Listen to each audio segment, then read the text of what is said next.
Hi ha qui diu que el feminisme està dividit en diversos corrents i que això pot debilitar la lluita pels drets de les dones.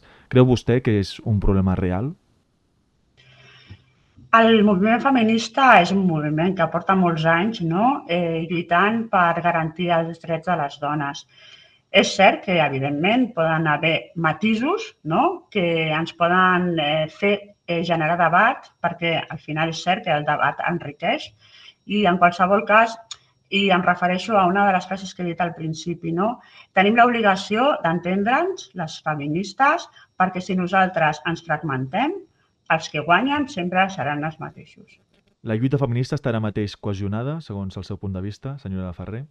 A mi m'agrada pensar que sí. A mi m'agrada pensar que en realitat, que els moviments feministes tenen clara que l'agenda és compartida i que en qualsevol cas hi ha coses que potser s'han de debatre, però no fragmentar el moviment.